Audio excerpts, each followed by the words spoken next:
Well, good afternoon, ladies and gentlemen, and friends and colleagues. I was first asked to talk in Oslo nearly 25 years ago, so this department has been part of my professional life for a very long time, and it's also been part of my personal life too, with many friends sitting in the audience, and sadly many friends who are not with us, who we wish were still here.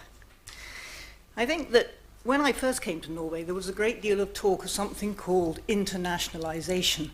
I don't think that the university authorities who were promulgating this idea had any idea what the international standing of this department would rise to be, nor the impact that this department would have on anthropology as a world enterprise and a world discipline. I was torn with the idea of perhaps speaking directly to the work of so many friends and colleagues which I know well in this talk today. And then I remembered the rather unfortunate case of a very distinguished British social anthropologist giving a valedictory lecture in an appointment he had just taken up, where he decided that it would be a good idea to mention all the work of all the new colleagues he was going to be working with, except that he forgot to mention one. And the result of this is that no one can remember any part of his lecture other than the fact that he forgot to mention one person. So I am not going to do that today. What I am going to do today is to reflect on the talent here for systemic comparison and sustained fieldwork, for all the work that has been done in the field of transnational flows, the public understanding of genetics, the meanings of kinship, the cultural notions of nature and culture, indeed, climate change, the work on health and medicine, your contribution to sociocultural complexity, to cultural politics and identities, to gender, of course, and to research and intellectual exchange across disciplinary boundaries. And in reflecting on this, I'm aware that you have done me a great honour in inviting me to share your 50th anniversary celebrations, and so thank you for that. I'm going to go quite slowly, and I'm going to set out a proposition for you to consider. Some of this material will be familiar with you, and if it is, then please bear with me. We are going somewhere in the end. Now, what might we mean when we say that anthropology has a politics? What is the nature of this politics, and what are its contours? When I was a graduate student, I had a rather public disagreement with Edmund Leach. The cause of this upset was my feminist politics. Leach claimed that my politics influenced my analysis. I replied that they surely must.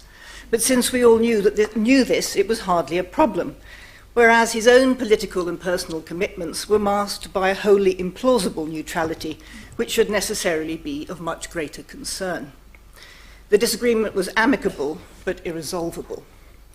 The politics of anthropology, as elsewhere, are tied up with forms of knowledge and with claims about what it is that we can know about the world. Recent writing on ontology in the discipline has returned to this question of what it is that we claim to know as anthropologists and the consequences this has for the practice and politics of anthropology. Like most innovative academic thinking in any discipline, the so-called ontological turn in anthropology bases its knowledge claims on the supposition of newness. And as with every successful theoretical turn in the discipline, it asserts that it provides a superior account of the people who are its objects of study, as well as a more robust ethical stance. All these claims rest ultimately on a series of pre-theoretical assumptions that normally come packaged together in the composite term radical alterity. So the question we might begin with is, what does the term radical alterity do for anthropology, for people themselves, for our understanding of the world, and for politics? Certain advocates of the ontological turn, which, as we know, is actually rather a broad church, encompassing scholars with quite different ideas about truth, being, and knowledge, take the view that its political purchase relates to two things. The first is that it creates a space for new concepts to emerge, and that this itself is a political move. The second is that it emphasizes and is founded upon what Eduardo Viveros de Castro has termed the ontological autodetermination of the world's peoples. Radical alterity, then, is both the recognition of difference and the refusal to recast differences in terms of our current concepts and frameworks of difference. The difference between societies around the globe are not just cultural, different ways of understanding and perceiving a shared world, but incommensurable, fundamental, and ontological. In other words, we do not share a world, but inhabit different worlds. In contemporary politics, one of our greatest concerns is that we are living unsustainably on the single planet we do inhabit. And so one place to start to interrogate what radical alterity does for us and for others would be with a debate on climate change. Climate change as a political project depends on the communication of scientific knowledge to citizens, a process that is often likened to translation. Translation is never a perfect task and involves trade-offs. It involves conveying both information and concepts, and in addition, the framing of concepts, how they are positioned and represented, has an effect on how the threat of climate change is perceived. Peter Rudyard-Gould's work on the Marshall Islands neatly encapsulates these points. Yeah, there we are. Now, if sea levels continue to rise, the Marshall Islands will cease to exist. And so the causes and consequences of climate change have been conveyed vividly and repeatedly to the Marshall Islanders via government, NGOs, and the media more generally. The climate change messages received by the people of the Marshall Islands have, as Rudyard-Gould points out, often been mixed, not to say confusing. And the ambiguities of complex science are further mediated by local agents with varying agendas. In addition, there is a familiar translation difficulty because there are no two words in the Marshallese language that correspond to the English words weather and climate. The term climate change has thus entered discussions and debates in many contexts as an English loan word and is not translated. Where it is translated, it is most usually referred to as a change in Megetoto, meaning air, atmosphere, space, environment. What the imperfections of translation reveal is that the international concept of climate change does not readily map onto an existing concept in the Marshall Islands. This is absolutely standard anthropology, and in this room we would have been genuinely astonished had there been a complete overlap between the two concepts. The ethnography is compelling but unsurprising. The Marshall Islanders do recognize changes in Megetoto, and the consequences of these changes are social as well as environmental. The breakdown of social, sexual identity and work relations, leading to disease, disturbance, and temporal instability. English and Marshallese appear to divide reality differently, with the latter refusing a distinction between nature and culture, preferring instead to see the social and the environmental as part of a single set of relations. What is apparently missing in Marshallese, as indeed in many other languages, is any encompassing term for nature. However, local accounts of changes in Megetoto are revealing. It has changed. These days belong to Americans. Everything is different. People nowadays do not know the ancient way and the ancient language. They do not know Marshallese tradition. Marshallese tradition is on the brink of disappearing because of money. Money damages tradition. We do not feed people. We follow the American way now. We eat lots of imported rice now and less Marshallese food. These complaints are very familiar from many societies around the globe. And it is not that the Marshall Islanders do not recognize meteorological changes over time, but that they, like many others, interpret such changes in social as well as environmental terms.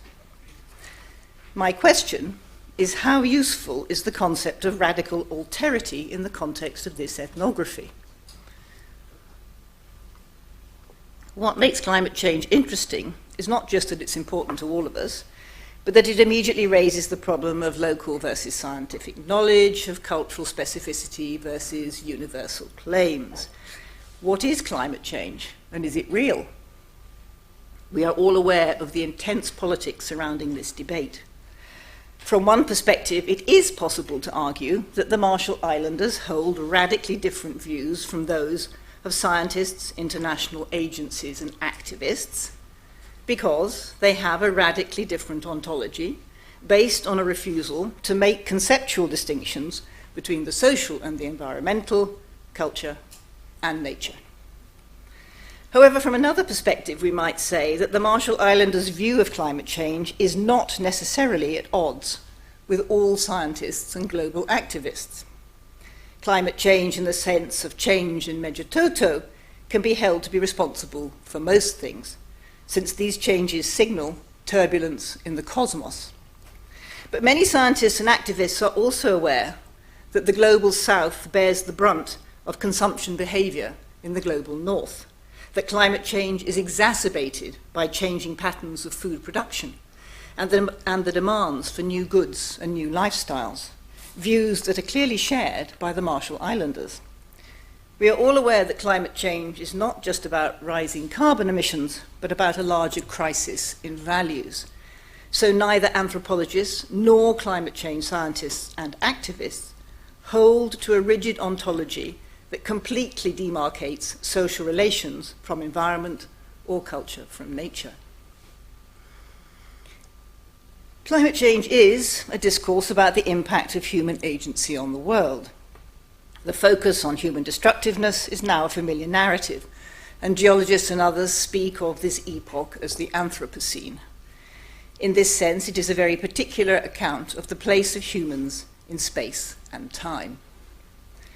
Julie Cruikshank's work on Alaska provides another ethnographic example that emphasizes the apparent incompatibility between the narratives of geophysical scientists and local elders.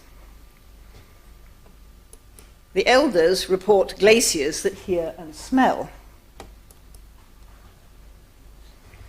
and are attentive to humans and alert to their indiscretions. Apparently, they particularly dislike the smell of frying bacon. Glaciers respond to the actions of human bodies and are receptive to the histories and temporal scales of human activity. The scientists, on the other hand, are talking of processes and materials laid down over millions of years that are outside the compass of any human agency. Glaciers are social spaces, and North American communities consistently emphasize and demonstrate the social nature of all relations between humans and non-humans, animals, plants, and landscape. Now, we're all aware that analyses of these kinds frequently draw on the work of Bruno Latour, Eduardo Viveros de Castro, and Philippe de Scola to make the now well-accepted and uncontroversial point that Euro-American naturalism, premised on a distinction between nature and culture, does not hold across time and space, and that this must necessarily have an impact on how we as analysts conceive of and analyze human agency. In many other worldviews, animals, plants, rocks, wind, spirits, non-human ancestors, and a variety of physical phenomena, beings, entities, and objects may be held to have consciousness and intentionality, and are thus treated as sentient, animated by specific forms of agency. These are worlds constituted through multiple agencies and intentionalities that are both respected and carefully calibrated. The work of radical alterity here is twofold. First, it signals a conceptual failure born out of conceptual arrogance.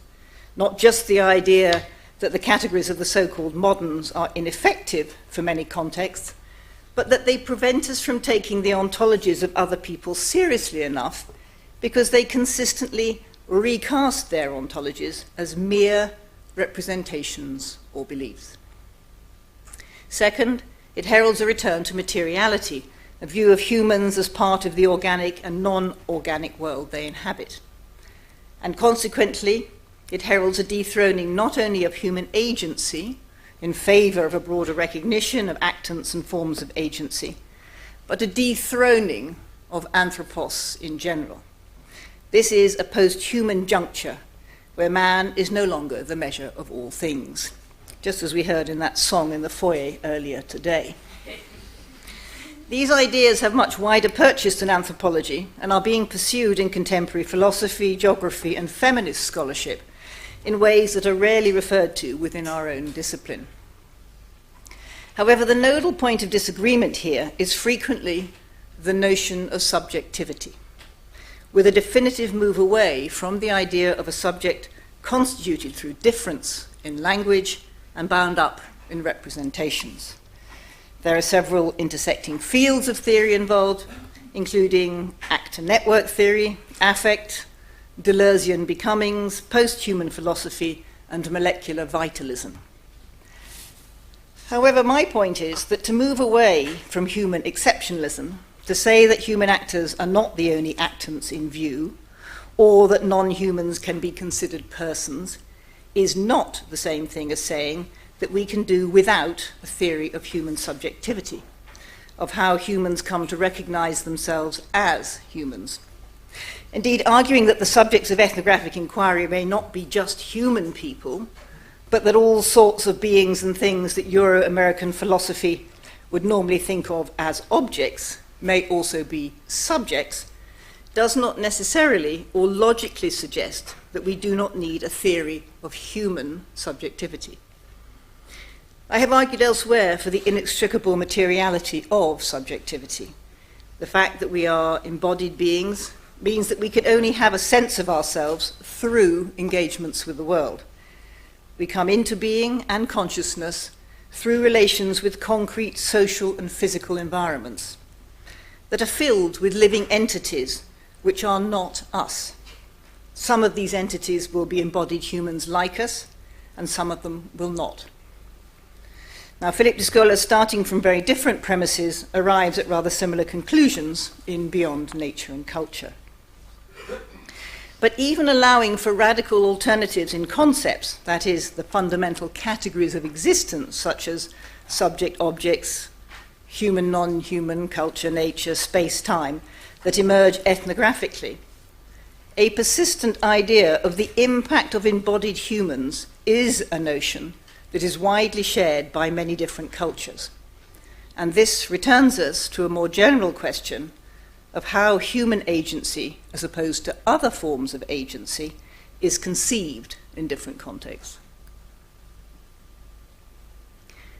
While other societies clearly have their own philosophical views about the impact of human agency on space and time, and while this often proceeds through a recognition of the limits of human power and knowledge, it does not deny the character of human intentionality and consciousness, emphasizing instead interdependent forms of human and non-human agency in space and time. And note that while these ideas may not be premised on human exceptionalism, they do not proceed through the erasure of anthropos. In fact, it is very often the reverse in the context of perceived changes to environments, landscapes and oceans, where human agency is called to account for itself and for its management of relations with others. It is the anthropologists who are keen to erase anthropos. Now, one example here is Melanesia, and in particular David Lipsett's most recent work on climate change in Murik in coastal Papua New Guinea, where the main Murik villages face obliteration by the rising seas. As Lipsett makes clear, there is a long history here of environmental vulnerability, refugee migration, and travel, which long precedes climate change. In Muric cosmology, both spirits and men deploy hereditary timiet that empowers them to succeed in fighting travel, love, and dance, and indeed to intervene in and change the environment. Timiet is inherited through the lineage and is an image of ancestral masculinity and its impact on the world. As in many other contexts in New Guinea, the image of the masculine subject in space and time is an organizing one that makes sense both of personal histories and mythological origins, and explains why there is no subject-object divide, but rather a world where turbulence in the environment, storms at sea, wind and rain relate to the vulnerabilities of masculinity. In the present context in Melanesia, the older view of masculinity at risk in an inter-agentive world sits alongside modern ideas about technical knowledge and climate change. As Lipset outlines, these different positions continue to interrogate each other as ways of being and knowing. For some, the relationship of environment to society is one determined by global warming and climate change, global risks that have made local masculinity and localized agency irrelevant. Such views are held by political elites, the urban middle class, and indeed some local villagers. Other villagers propose magical solutions and gifts as ways to manage the risks posed by rising tides, focusing on how localized forms of sociality and agency imperil the environment, and how high tides and other meteorological events disrupt a cosmos built on the ritual construction of masculine space and time, as here, behind me, quite literally, submerging the male cult house. These diverse views rub along together with different groups emphasizing different elements. Some are human agency based on building a sea wall or a new reef, and others emphasizing timiet, the very gendered management of personalized masculinity.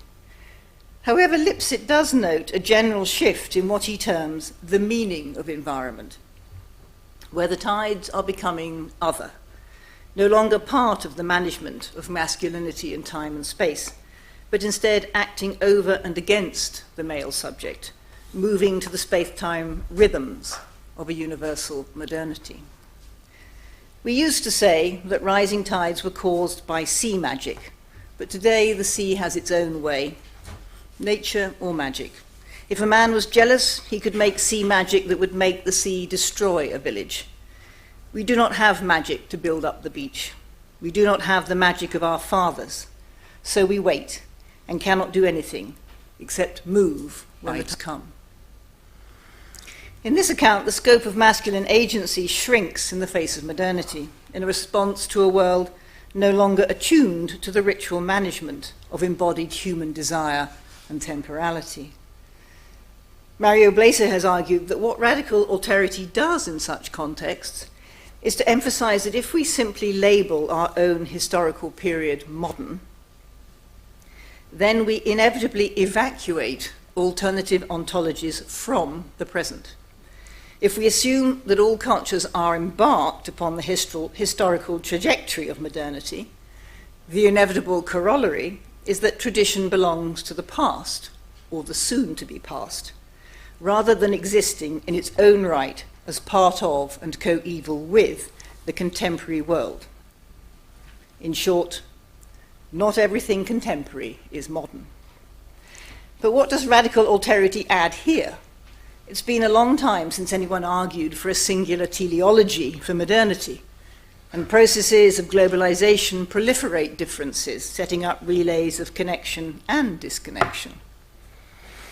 Indeed, the most cursory acquaintance with popular culture in the UK reveals that modernity, if one can use that shorthand profitably, is fully productive of alternative visions of the world. And even those who do not believe in such alternative visions are fascinated by them. On Friday, October the 3rd this year, this was the headline in the Daily Star in London. Plague of black-eyed ghost children. Now, a longer reading of the feature article made reference both to a creature who was half man, half pig, and to someone called a ghoul expert. Let us not comment on what this tells us about the British press, let alone the British social imaginary. But take a look at this poster.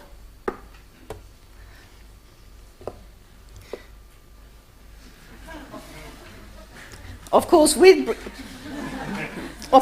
British politics the way they are, what matters is not that there are ghosts, but that they are travelling without payment.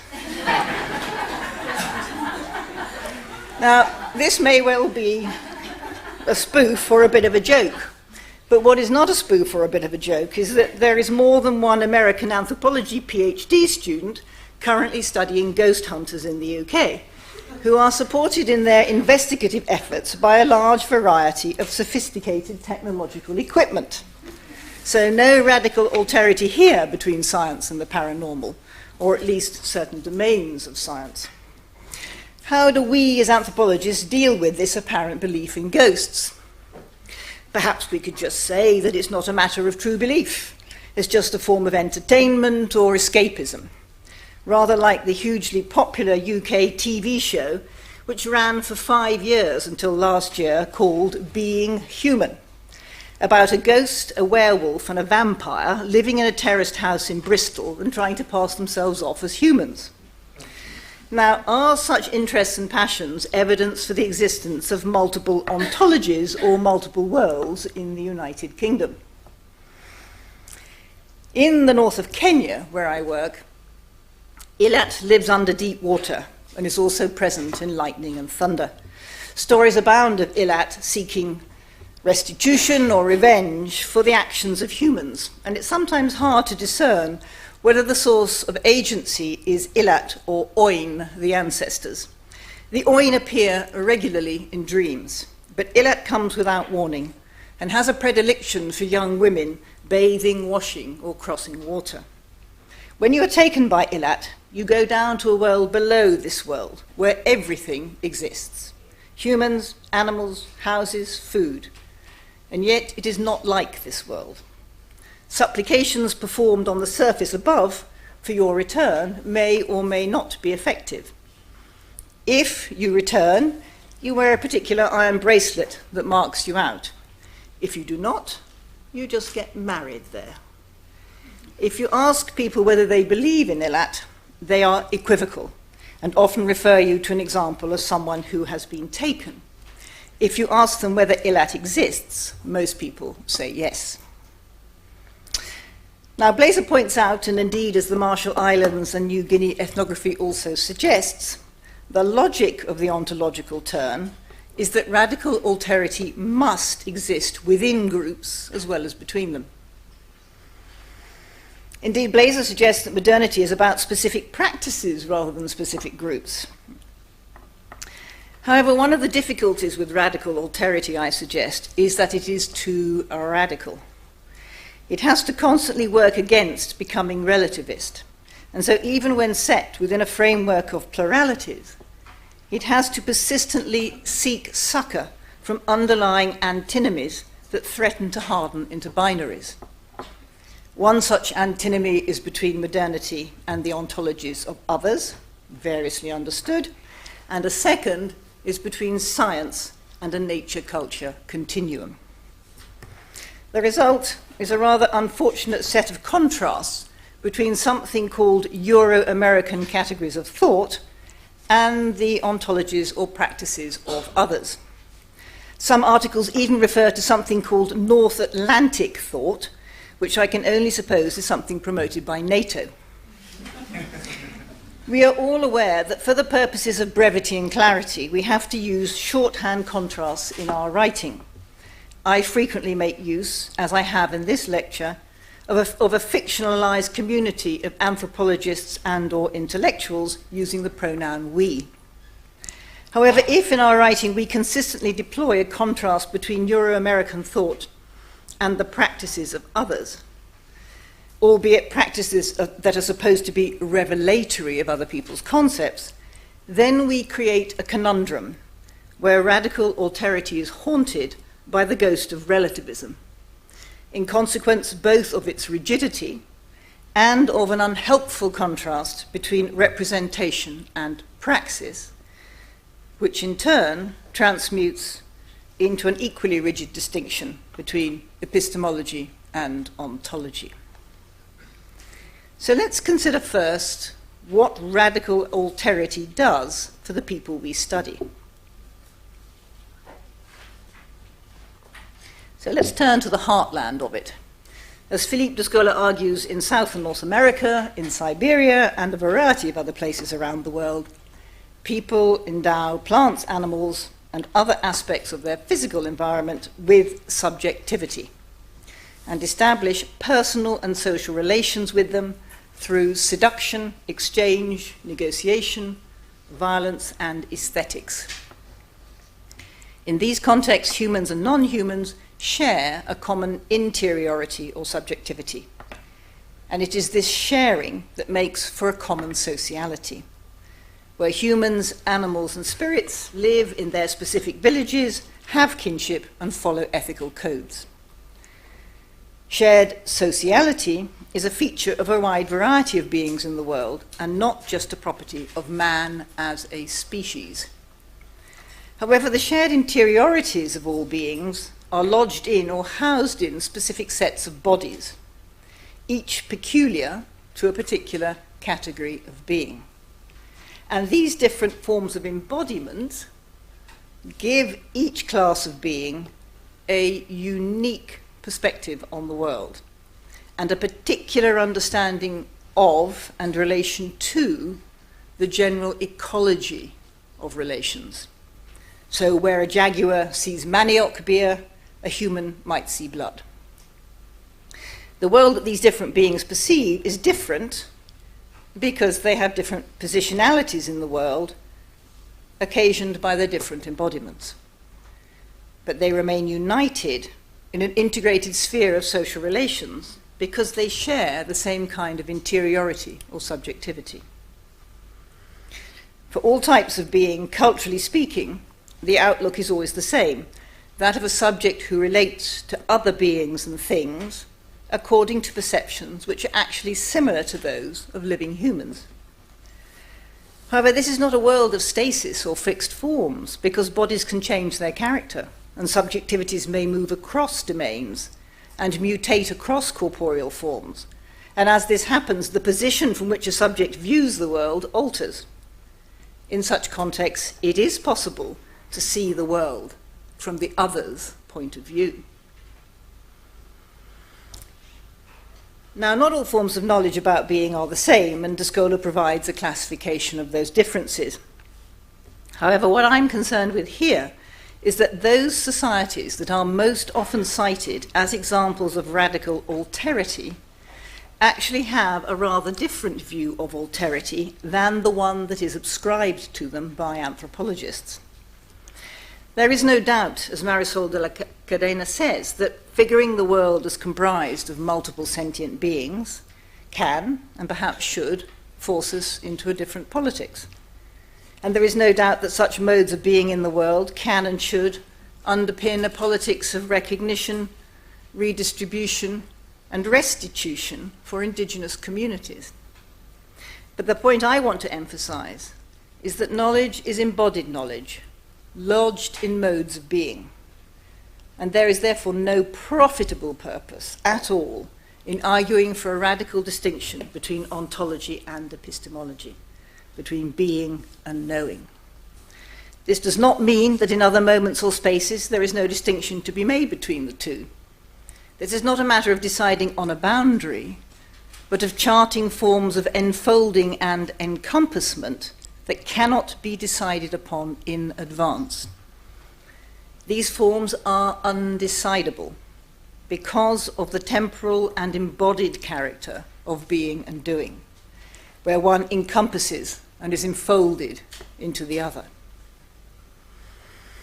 A further point follows briefly about history and about the openness of the subject to the world, whether that subject be human or not. As McCullum argues, following Christina Torren, embodied practice, experience, and knowledge inform concept formation about the nature and character of being, in other words, ontologies. Human activity shapes human history, just as the activities, experiences, and environments of other embodied beings shapes them and their history also.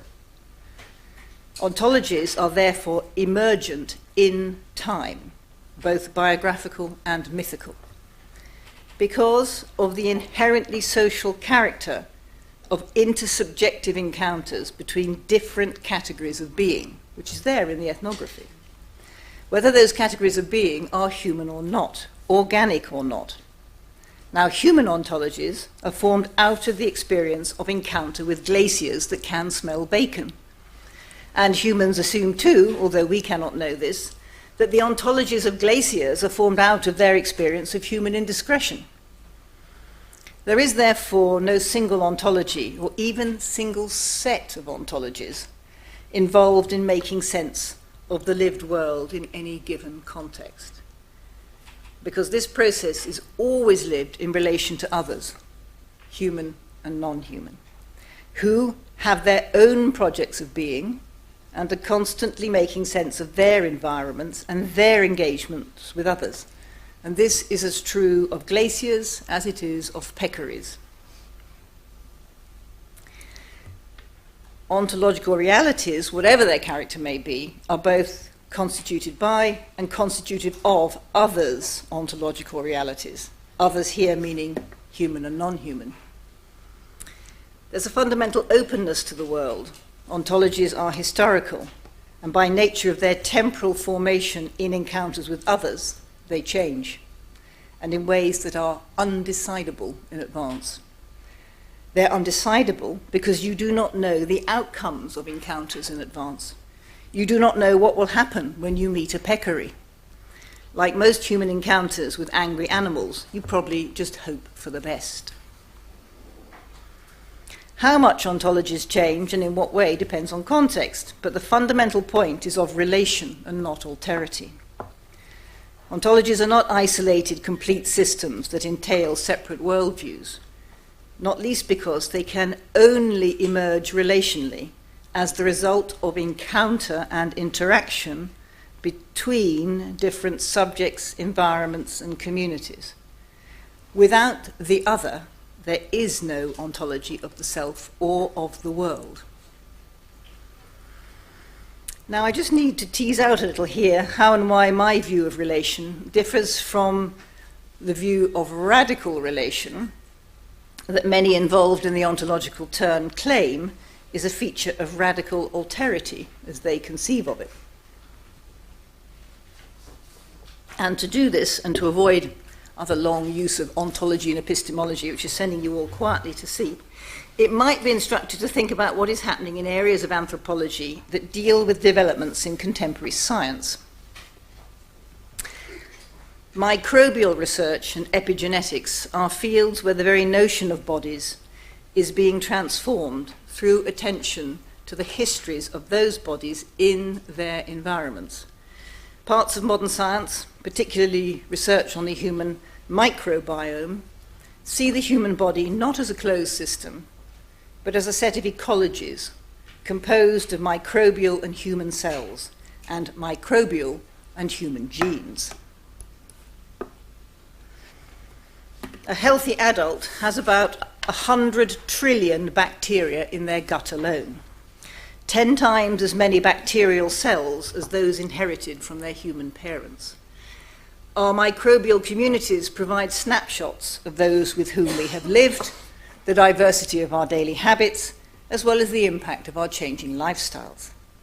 Common as well as distinct features in these newly discovered gut communities are being documented among populations representing varied cultural traditions and geographical locations, with specific social, dietary, and political economic factors shaping the development of human microbiomes. If the human body is multiply constituted as a series of ecologies rather than a single organism, it's also fundamentally, as far as scientists are concerned, an open system. Epigenetics starts from the simple proposition that biology is plastic, that genes do not act alone, but in concert with a variety of mechanisms that regulate gene expression. A common minimal understanding of epigenetics defines it as heritable changes in gene expression that occur in the absence of change in the DNA sequence. This is an area of science that is far from settled and debates are contentious. But the general principle is that environmental factors play a significant role in the development and expression of life forms. Environment is very broadly conceived, everything from the level of the molecular to that of the biome. Now, Hannah Landecker's work on food as a conditioning environment provides a helpful starting point. Nutrients are known to affect the regulation of genes, whose expression may be linked to cancer, obesity, and diabetes. This shifts the scientific understanding of food from one of food as fuel towards its reconceptualization as environmental exposure. Food is newly conceived as a set of biologically active molecules in which genomes are embedded and immersed, with the result that this environment determines or animates the physiology of metabolic regulation of each and every person.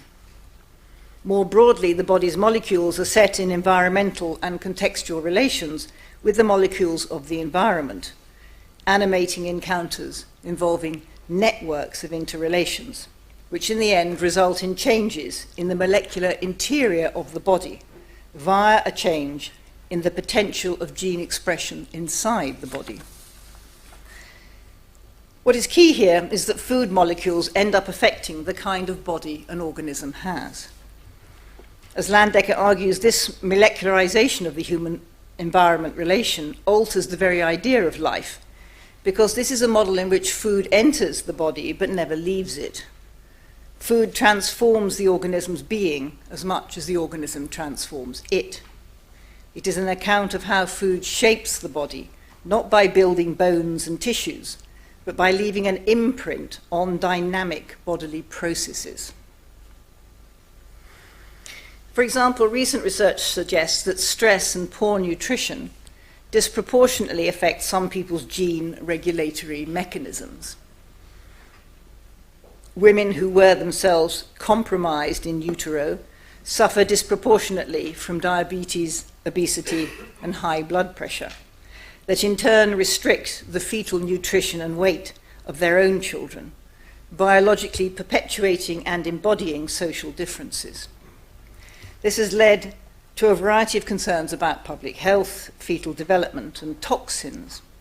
And Becky Mansfield's work discusses the case of methyl mercury contamination in fish in the USA, where various agencies try to control fetal exposure by issuing fish consumption advice to women of childbearing age, saying don't eat fish. But due to racial disparities in fish consumption, it is women of colour who are told to change their diets. And the focus shifts from contamination per se to women and their diets.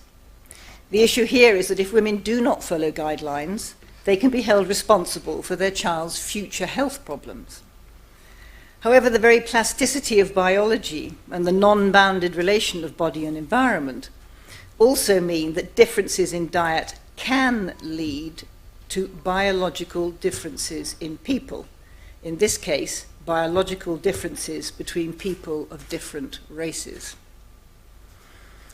As Mansfield argues, the social and cultural factors influencing diet literally become inscribed within the body, and race becomes the material effect of this epigenetic biopolitics of fetal neurodevelopment. As a feature of altered neurodevelopment, race is newly understood socially and politically, and reinscribed as an emergent category of the body. Previously important boundaries between organism and environment, things like skin, mucus, membranes, etc., are not particularly significant to the organization of causal networks at the molecular level, since these networks are self-organizing, they're not controlled by humans. However, such networks are systematically affected by their own embeddedness within larger systems, in this case, social and cultural values, causing, as Landecker suggests, ontological upset about outside and inside, about the social becoming the biological. Culture produces biological difference because environmental exposure is sociocultural for humans. Methylation is one of the processes affecting long-term functional change in gene expression. And epigenetic research on British cohorts suggests that methylation status changes more within subjects that have experienced a change in their socioeconomic status between birth and 40 years of age, compared to subjects who retain the same socioeconomic status, even if that is a very low one. So what this means is the fact that epigenetic change may be more sensitive to relative change than to low socioeconomic status per se suggests not only that social and material environments are key for human development, but that the interpretation and representation of such environments by the humans who inhabit them also plays a critical role. So this is a world where the body is embedded in environments that change its character. This is a form of openness that may be described as becoming, and it suggests an altogether different degree of entanglement between bodies, human and non-human, and their many environments. Life moves on, and as it does, it marks bodies through their encounters with others, however defined. This essential openness may sunder any imposition of a rigid nature-culture divide, but as the world flows through the body, it engages with history, history as culture, history as affinity with others, history as political economy. The point I'm making is not just that ontologies are in history, but that they only take form and shape as ways of being, doing, and knowing because they are in history. This must necessarily be so because they're linked to and emerge only out of life forms. Ontologies, as theories and concepts of being, cannot be passed on intact from one generation to another, or from one individual to another, because they are emergent with and in forms of life. What this suggests is that radical alterity is the wrong starting point. Science, or at least part of it, holds to a view of open human engagement with a self-organizing world that enfolds ontology and epistemology, being and doing, materiality and culture. This does not, in all honesty, form the basis for a rigid binary between scientific thought and the ontologies of others. Clearly, these modes of thought are not the same. For one thing, they are located in different contexts of power and resource. However, might we not more profitably advance the politics of indigenous communities by beginning from their potential intellectual and philosophical engagement with contemporary science, rather than emphasizing that the two inhabit incommensurable worlds? This is precisely what is happening outside anthropology, where philosophical and feminist work on affect, vitalism, and molecular replication emphasizes the self-organizing properties of the world, combined with a resolute turn to materialism that certainly does proceed by way of a critique of anthropos and logocentrism, but nonetheless retains an emphasis on the embodied human subject and how it is formed in the world. Here the subject is refigured as an assemblage of material and non-material elements in epigenetic relations with other complex systems. Or as the philosopher Rosie Braidotti would put it, we need to visualize the subject as a transversal entity encompassing the human, our genetic neighbors, the animals, and the earth as a whole. Now, when Donna Haraway set out her cyborg manifesto in the early 1990s, she envisaged a future when the cyborg's combination of the organic and the machinic would rupture the dichotomy between the human and the non-human, the natural and the artificial, and free the human subject from the socially imposed categories of biology, gender, and race. A developed version of that vision continues to underpin much recent work in feminist philosophy.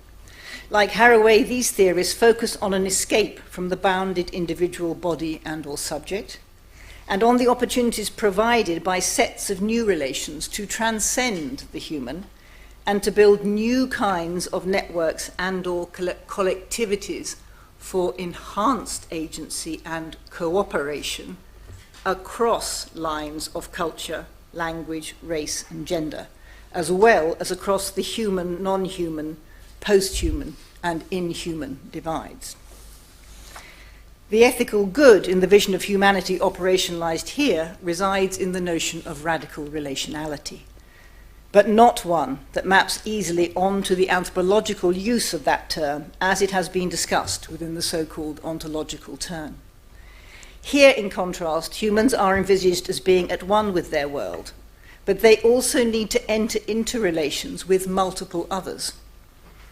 In this project, the minoritarian, the other than, women, gays, ethnic and racialized others, the natural, animal and environmental others, all that has been excluded from the rational humanist subject are seen as the site or locale of political transformation. This is a very different view of politics from that attached to notions of radical alterity in anthropology. The premise here is of forms of subjectivity and agency that enhance cooperation and solidarity across differences, building forms of affinity. Anthropology might more profitably draw on its long study of affinity and kinship to interrogate the possibilities here, rather than depend upon notions of radical alterity and incommensurability, which in my view offer little possibility for political transformation. Why do I think this? Well, because radical alterity depends on a notion of difference that invites stasis rather than dynamism.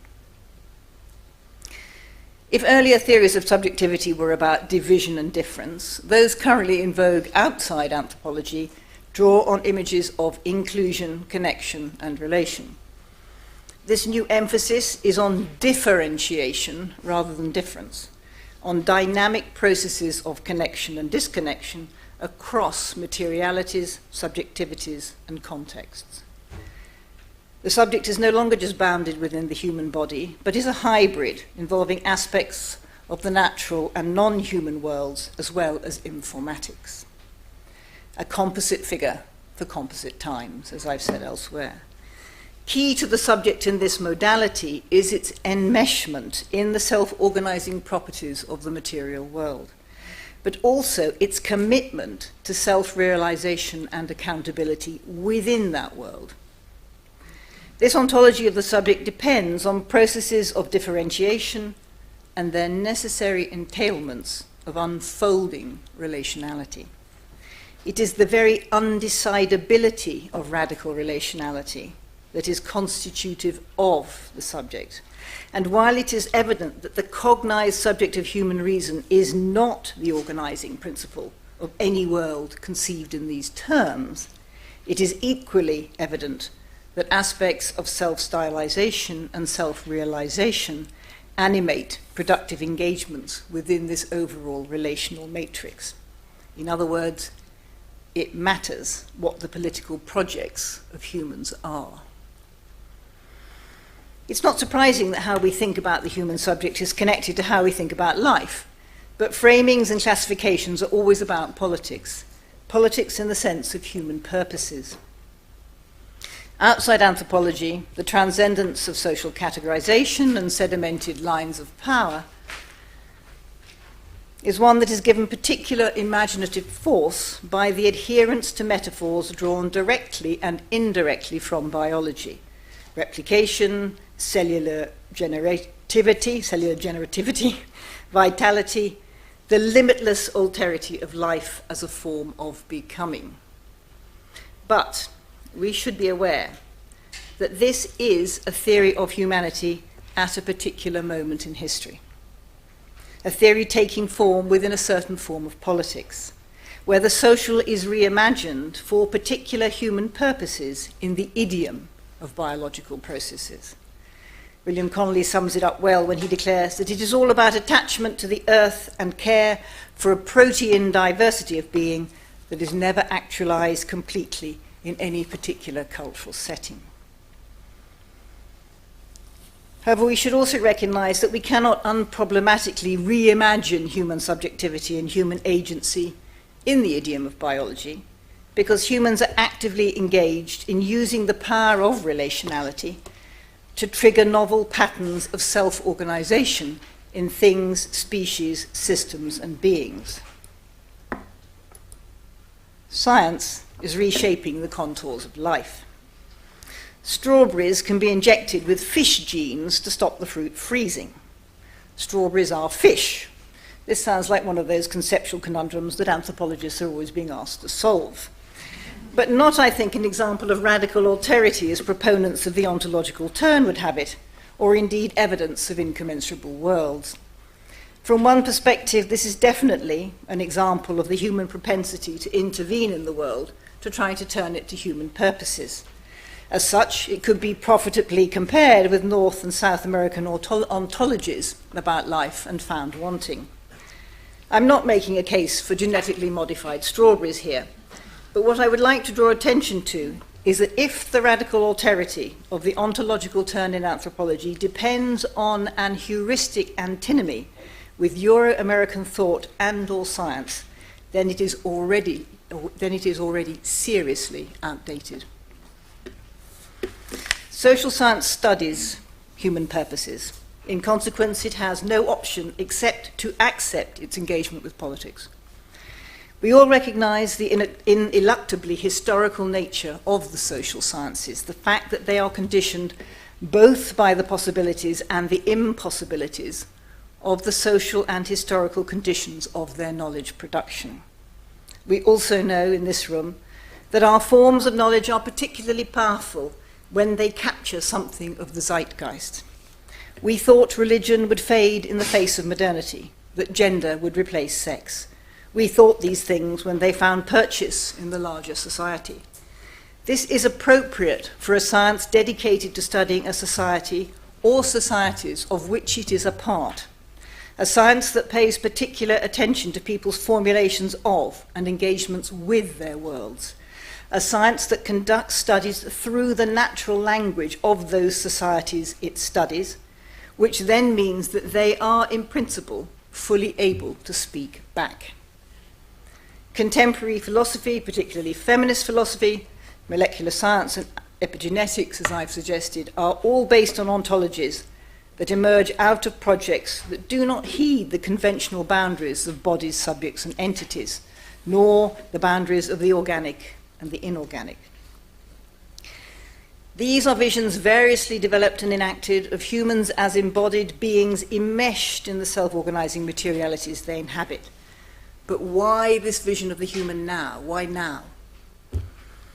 Blazer argues that ontological conflicts based on radical alterity have gained unprecedented visibility and potentiality because the hegemony of modernity is undergoing such crisis. My interpretation would be rather different, in that I would emphasize not the crisis of modernity, but the crisis of infinite growth on a finite planet, and of the scale and severity of anthropogenic impact on the single planet on which we live. For roughly 300 years, a rather brief moment in the history of humans in the world, from the invention of Boyle's air pump to Hiroshima, certain societies thought of themselves as masters of their own fate. Now matters are much less certain. It's no surprise, then, to find philosophers, anthropologists, and scientists turning against human exceptionalism and looking to alternative ontologies that speak of engagement and negotiation with other living and sentient beings, of profound connection between the organic and the inorganic, of self-organizing systems and the ceaseless vitality of life itself. But do we not provide a critique of our times, our cultures, our categories, our history? Yes, we do. That's been true of work on race, class, gender, and violence. It's also true of work within the ontological turn in anthropology. However, the philosophers, the scientists, and the people we study speak back to us. As anthropologists, we may hope that ethnography provides the possibility for reverse translation, where those who are committed to human exceptionalism and planetary destruction can learn from alternative ways of being and doing. We do urgently need new forms of solidarity, affinity, and transformation. However, to reimagine the political possibilities, we need to be in relation with each other. Incommensurable worlds and radical alterity cut down the spaces that we share, fail to animate the new possibilities that come from encounter. We do not know what possibilities these encounters may bring, but we will not be able to assist other people in protecting and developing their life worlds if we are convinced that we do not even share a world. As a position for anthropology, this is, of course, a form of politics, and one which I am absolutely sure Edmund Leach would instinctively have been much more in favour of than feminism. Now, I want, by way of conclusion, to congratulate you on your 50th anniversary and all that you have done in this department and achieved. What I've spoken about this afternoon has been, in a sense, something of a parallel road, reflecting on lots of those different things. It is rare, I think, for any intellectual institution anywhere in the world, although I can think of a few others, perhaps the Department of Sociology in Delhi University, perhaps Beida University in Beijing, perhaps UNAM in Mexico City. A few other institutions, but very few, that have achieved this combination of intellectual excellence whilst also managing to be a force for good in the world. So I wish you another 50 years, and please do be a force for good. You're much needed. Thank you.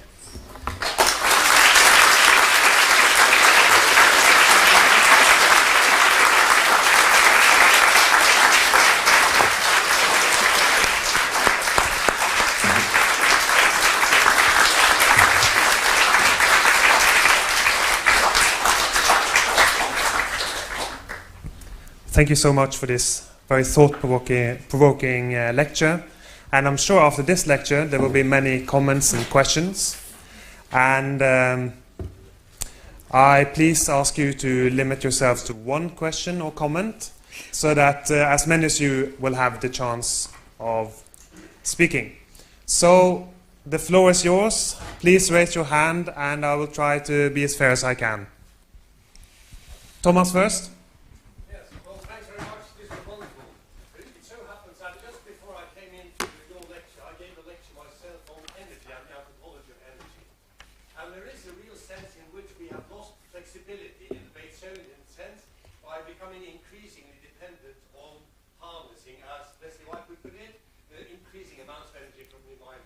Is there a way in which you can envision, drawing on the comparative knowledge we have about how other people have solved their problems and dealt with their challenges as human beings, to make a transfer from a high energy to a low energy society? Or is it not an option in your view? Well, if I knew that answer, I would probably be either head of the United Nations or Prime Minister of the United Kingdom, or a combination of both. But no, I take your point. I mean, it's an incredibly important issue. My own view is that, and I've argued for many years in relation to my own work in Kenya, that reverse translation is key in this field, that there is much to be learned for how other people use energy systems, and indeed for how they maintain that flexibility. So one of the things, for example, is that in Marakwet, where I work in northern Kenya in the Great Rift, people have for years said, well, look at these people, you know, they've never really gone anywhere, you know, they haven't developed at all, they've just carried on as they are. In fact, the Marakwet have carried on in the face of massive climate change, the impact of colonialism, the impact of the post-colonial state, endless changes of policy in agriculture, endless changes, market changes, everything that would have defeated any of us in this room, but years before they are defeated. In fact, they have continued to manage that environment in ways that have been productive and that actually provide for something like 3 times as many people as there were when I first went there. So there are plenty of things that I think we can learn. The question is how to apply them in the high consumption societies we live in, and that's quite problematic, because if you say to people, do you think we can go on as we have? Everybody says, no, no, no, no. But if you say, do you think you could do with less? People say, no, no, no, right? So there's a difficulty about envisaging what a life will look like in the future where we actually flourish and prosper, but are not living the life we're currently living. And I think that's a real challenge.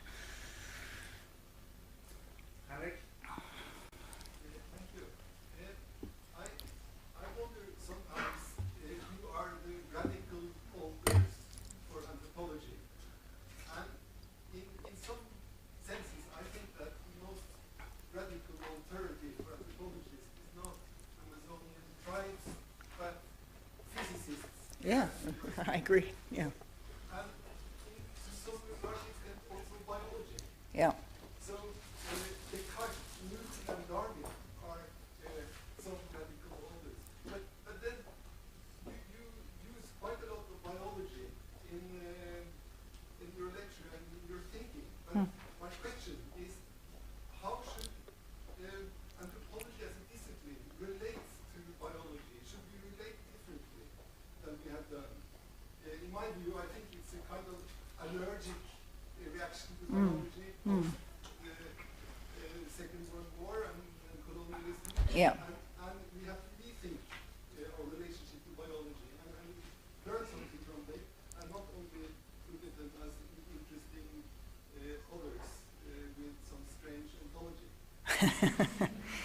Well, yes, I couldn't agree more. I mean, that was part of what I was trying to convey in the lecture, and I hope I did convey that. I think there is an issue, as you say, about the history of these ideas and what has happened in the world. And I think it's very common in the social sciences that we do provide critiques of the times we live in. And so at the time when biology was being used to further certain kinds of political ends, which were themselves morally disgraceful, we moved against that discipline. And I think we moved against it in anthropology again when sociobiology was arguing for various kinds of forms of determinism, which we didn't think matched well with the understanding of people in diverse environments around the world.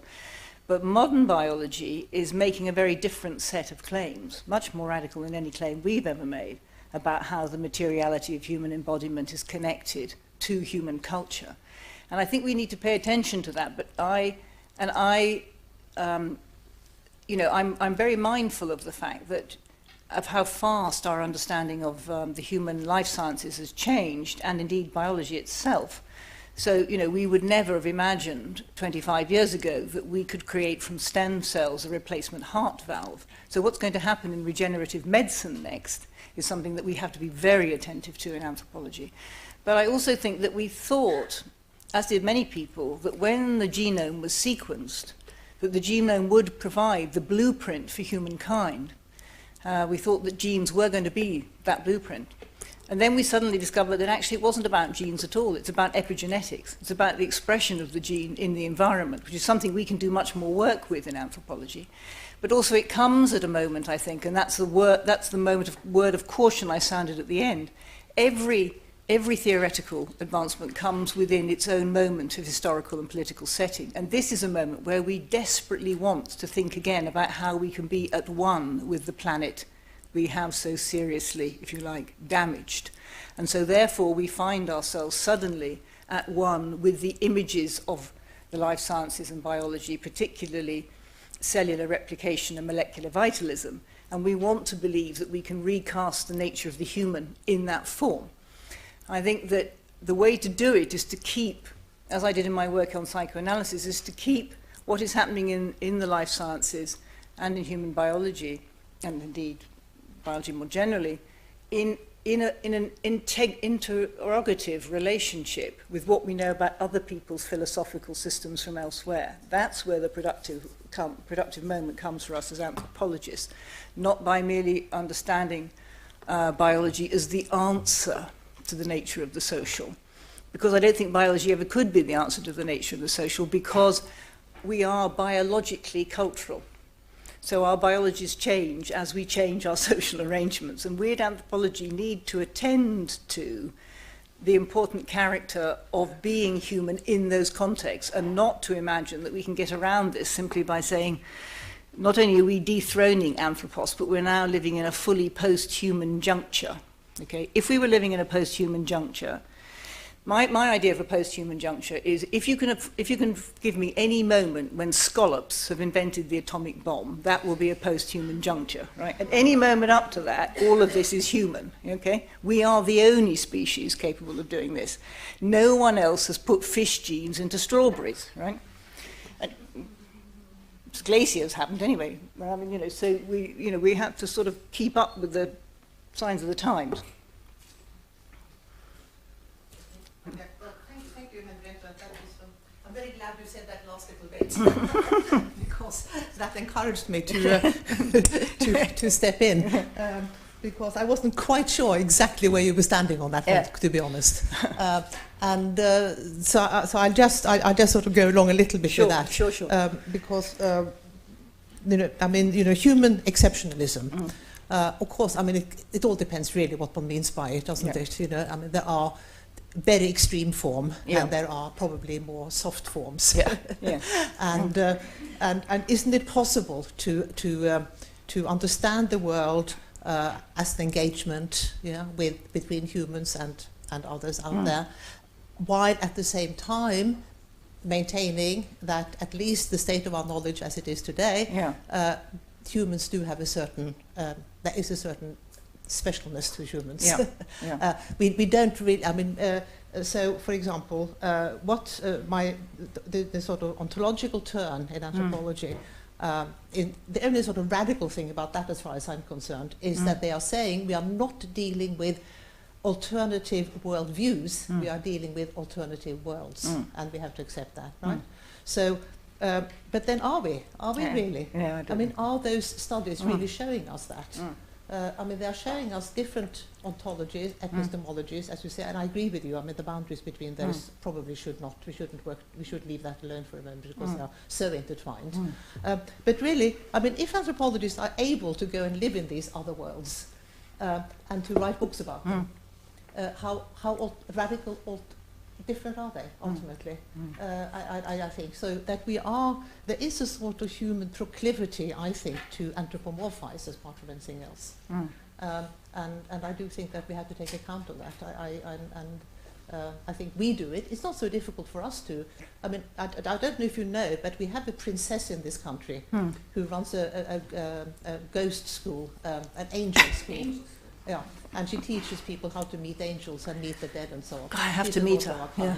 So credibility, you know, it's not all that far away. No, exactly. That's right. That's right. And we have a sort of imaginative desire in some ways to sort of to move into other worlds in a certain way, to engage with other things. But it is ultimately, I would argue, a kind of anthropomorphism because we don't really have access to how scarabs think and feel and so on. No. We don't. We have to imagine it and we can. We interact with them. I'm not denying that we don't. If we actually are there, there is a relationship going on.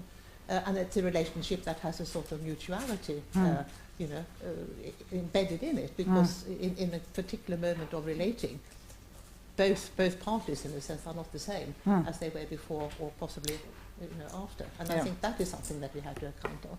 So that is what I think that is important in the so-called Anthropocene age and so on as well.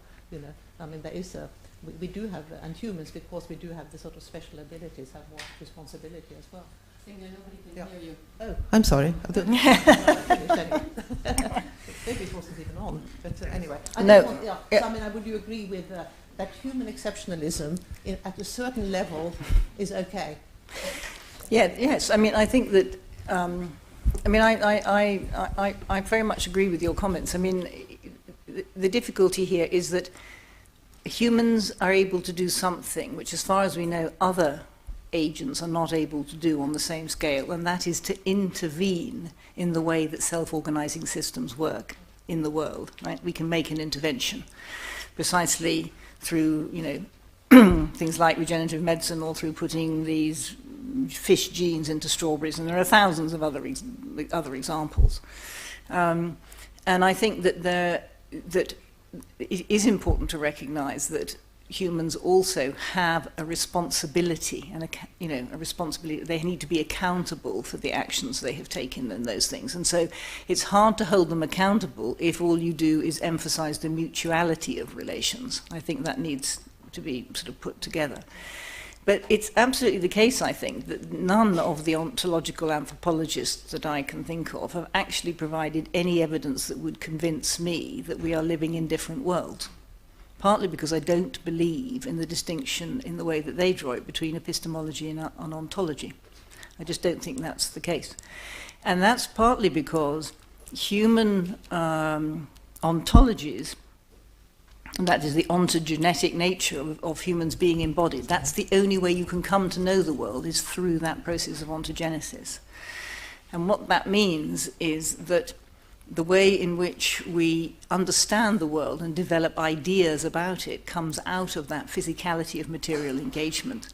But also humans have a capacity for something which we do not know if other agents in the world have or not. There is as yet no good evidence for theory of mind in any other sentient being. Now, you could argue that what's going on in Amazonia and in North America and so on is that there are worldviews which suggest that there is good evidence for theory of mind in other beings, right, of different kinds, and that we have failed through our scientific means to uncover it. I think that it's an unproven case. It may well be true, it may be not. Cambridge University is embarked on two things. It's trying to prove theory of mind in crows at the moment, and it's trying to prove theory of mind in the higher primates, but as yet none of those things have come about. Maybe it's because we don't know how to prove theory of mind. But theory of mind is important, the ability to know what the other is thinking. But even if we leave that aside, I think humans have a particular responsibility for what they have done. So I think that there is a case for human exceptionalism of particular sorts, and I don't think that the argument about autodetermination is a good one, because I think it ends up meaning that you do not allow people to speak back from their position towards the position of science and other framing devices. So you wall people up. It would be a disaster, I think, in my view, for us to live in separate worlds as opposed to separate understandings of the same world, because we do actually inhabit a single planet.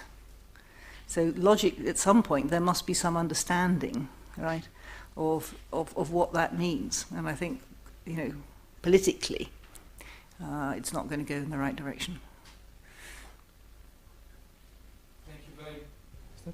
Thank you very much, Henrietta, for a very visionary lecture. I was wondering, without being polemic or the devil's advocate fun, here the two great traditions in a way were replayed. The heirs on the one hand to Levi-Strauss and French structuralism and cerebral, as it were, in that sense, an abstraction of anthropology, and the more subject-centered but very diversified notion of relationality on the other end. Of course, also Marilyn Strathern's work and further developing these notions. But we might bring in, and you have hinted to that, what implications it has for epistemology and actually fieldwork and our methods. How would one bring a third tradition, which has been developed? I think the revolution was not so much in British social anthropology, but there in the United States, at least one turning point, to be criticized by feminists, of course, of the writing culture critique, but also later laboratories in that sense, for example, by Paul Rabinoff, working exactly on these topics. How can such progressions in anthropology help us, perhaps, in this pendulum between epistemology and being, further in our own epistemological practice and, in fact, transdisciplinary transgression, if you like? I think there, of course, of the arts, of the sciences, and so forth. What potential do you see there? Well, it's a very good question. I mean, I don't think that there's much potential in further mining of the kind of writing culture critique, simply because I think that the emphasis on materiality in praxis is key to understanding what goes on, and I think that because of all my years of working in the field, right? I just don't think that it would be possible to imagine a situation where the interpretations of anthropology are given by a kind of sharing out of the resources of representation or the ability to represent. But I do think that the key to this is to move away from an idea which has been very dominant in our thinking for a long time, and something which, interestingly, was a feature of the panel that I organized in the 1990 decennial ASA conference, when I argued very strongly that one of the problems with the social sciences is that we were a bit like development.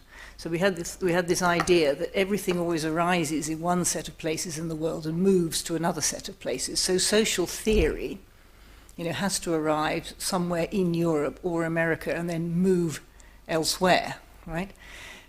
We have very little understanding of the fact that social theories arise everywhere, right, and have particular kinds of purchase. So when I wrote the subject of anthropology, the point I was making about the psychoanalytic tradition then was not that you take psychoanalysis as a theory and kind of put it like a sticking plaster on all the societies of the world and say, there you are, this is the application of psychoanalytic theory to this society, to that society, to another society.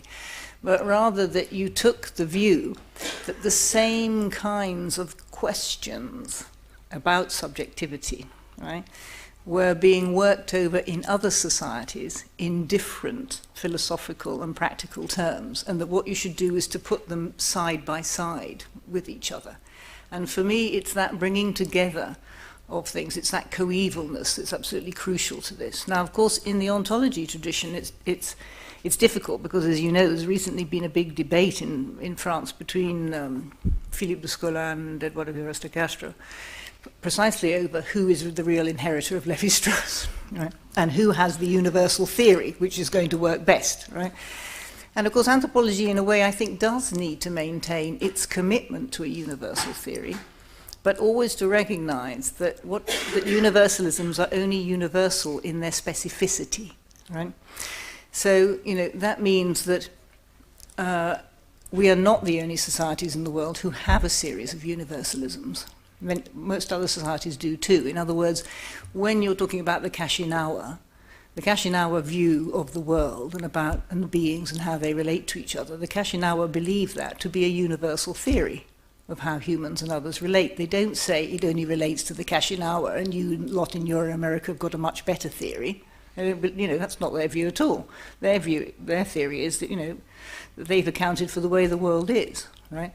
And so each universalism is like that, but it's that human capacity to engage with universalisms, which I think is where we should be focusing our efforts, I think.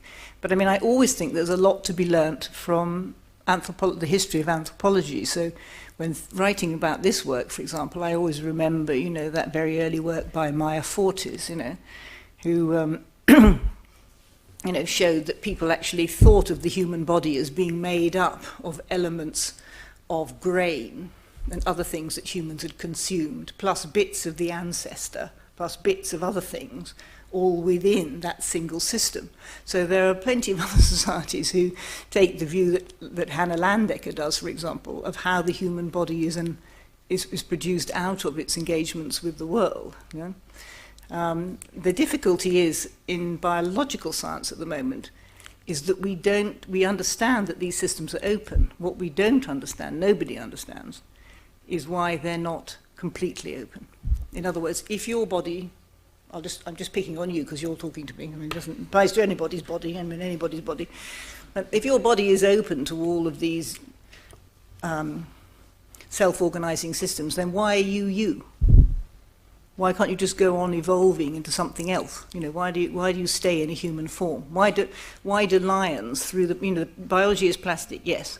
Gene expression is constrained by environment. So why do lions turn into lions and not something else, like giraffes, right? So that's the next challenge for biological science. They don't know the answer to that. This is a really interesting question. And I think in a way that, you know, this is a journey we have to make together, with many traditions that we call on. Well, next is Halvard.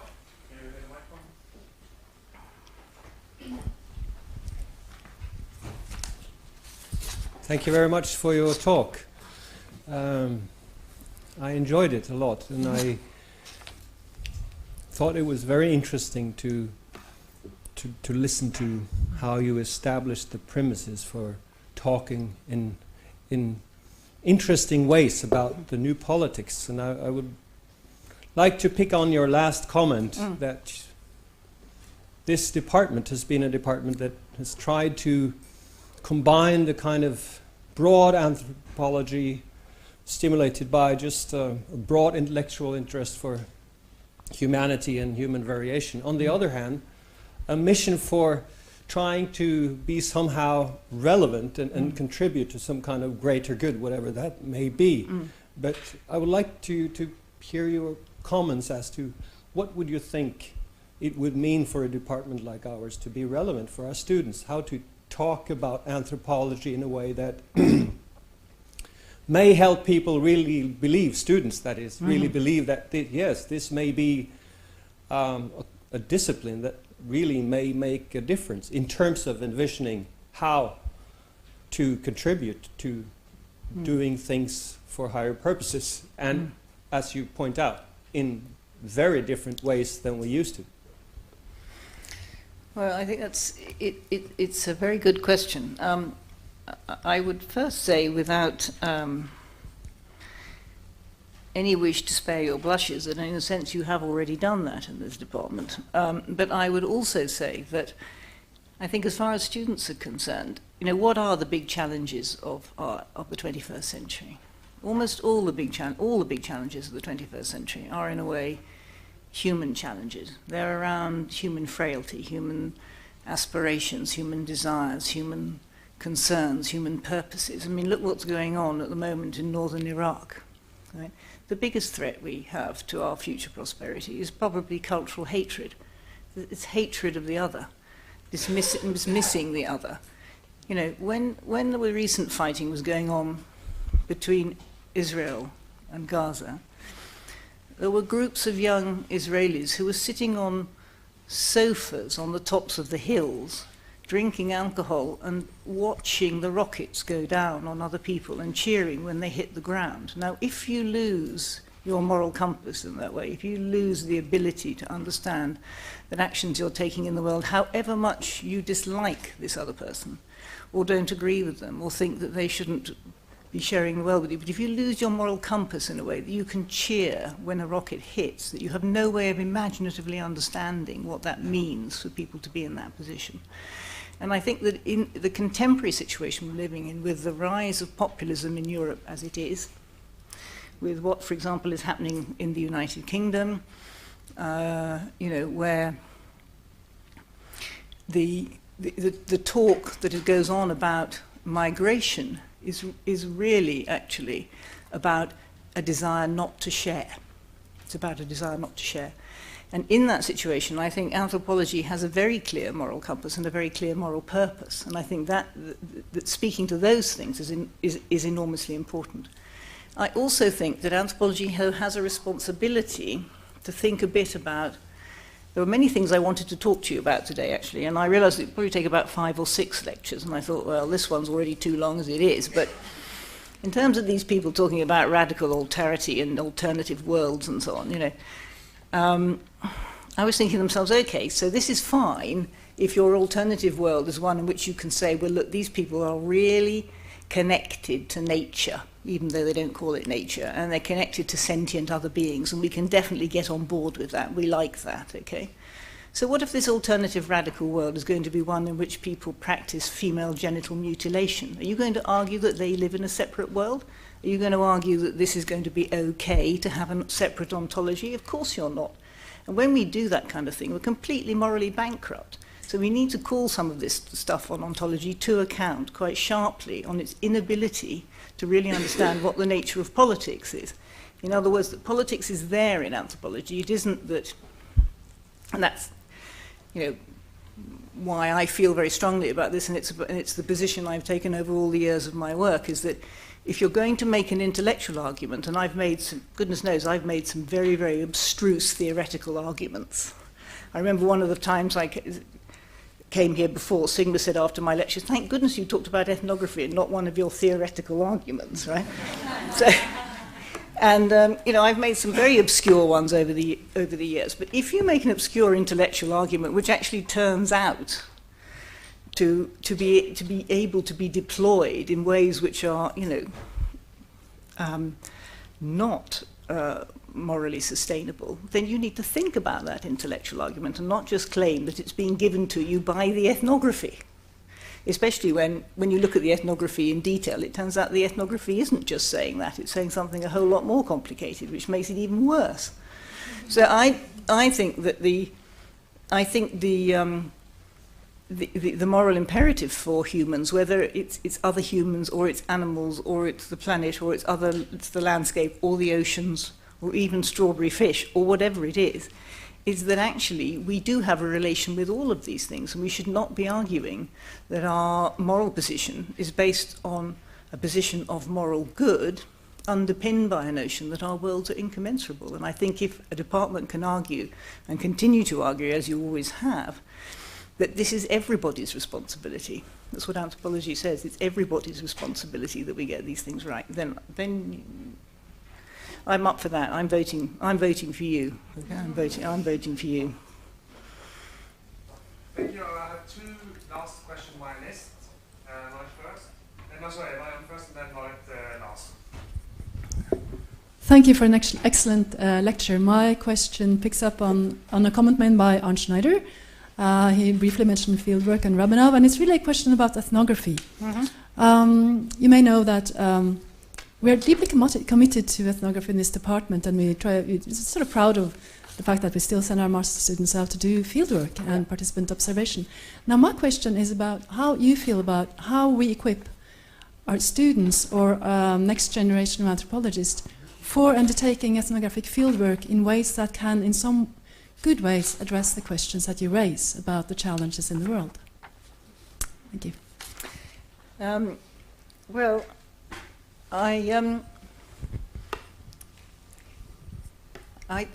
think that we are all committed to ethnography, and we're all committed to the immersive experience that is behind what we call participant observation. But I think that as a method and as an ethical stance, the way we've understood participant observation is going to have to change slightly.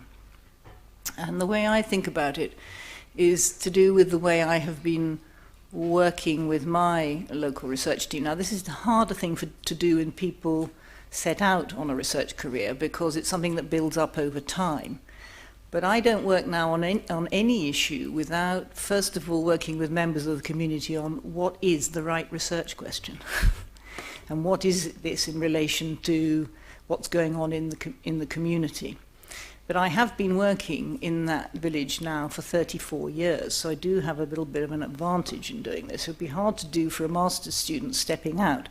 But I think the point I'm making is that I recently had teams from Nigeria, South Africa and the United Kingdom in the field with me, working collaboratively on issues to do with land management and water. And everybody in those teams was frankly astonished by the fact that I was regularly contradicted by members of the local research team from the village where I work who say, no, that's not it, Prof, doesn't work like that. Actually, it's like this, and actually this is the thing you ought to be doing, So, and I think that the ability to understand that ideas about social theory are going to, and as well as ethnography, as well as ideas about how to manage complex situations, are going to arise in those field situations, and actively to look for them, as opposed to just looking for ethnographic data per se when you go, is something that I would emphasize for the future. Well, it's Mark next, and if there is anyone else who would like to pose a question, this is the time, because I will draw the line during Thank you, Henrietta, for tour de force. And there were many things that kept my mind going. My question is actually a very simple one, because it's a point I missed. So I would like you, if you could, just say a little bit more about it. Because at one point, when you were discussing Blazer and radical alterity, you said something about the problem of relativism. Mm-hmm. Could you just go through that argument again? Because I don't know whether it ties into some of the things that you've said towards the end about power and morality, or whether it was a totally different argument. And if the question is a bit irrelevant, you can leave it aside. No, it's a good question. I mean, I think that the position of many of those writing within the ontological turn is that because what's radical about it, as Signe said, is that you have to assume that people are not just having different representations of the same world, they're inhabiting separate worlds. Then relativism does not apply to these people, because it's not about a relative position on something Y or X, right? But my point is that actually their whole enterprise is constantly haunted by the fact they're going to dip back into relativism. So relativism is always like, and at my back I always hear time's winged chariot drawing near. They're kind of like, this sort of relativism is chasing these poor guys across the pages of their own articles. And you sometimes get an impression of that when you're reading it, because the more times they say, and actually this is really real, you realize that it's not really real. it's the problem of the binary, which is coming back again. And so the binary undermines the ontological claim, and I think it would be actually easier to give it up. The particular thing, and going back to the question I've just been asked about fieldwork methodology, I would also say something about analytic interpretation, which I'm very interested in, and how you analyze something. And I think that one of the more disturbing things in recent writing about the ontological turn in the United Kingdom, I have to say this is not true for those scholars writing in Latin America, and even less true for those writing in France, but in the United Kingdom, a rather unhelpful idea has arisen that actually because these people are, whoever they are inhabiting another world, you cannot understand their concepts. And because you can't understand those concepts, you have to come at them as if you were an artist or a poet. You have to come at them so that their ideas flow through you, and then what you make of them is what the interpretation is. And I particularly dislike this sort of romantic notion of the hero poet as anthropologist that actually, I have to say, rather annoys me. Right? And I have to keep quite a watch on it when I'm writing about these things, that I don't slip into a discussion of it. But I think it's part of the problem of relativism. So what do you do if you've already divided the world up into Euro-American thought, which after all isn't Euro-American thought, because you've got a princess who believes in angels and half the British public believe in ghosts. So there isn't anything called Euro-American thought anyway, number one. And then it's to be rigidly contrasted with what other people think, except it turns out that what other people think is remarkably close to what our own scientists think. So you get into this situation very quickly.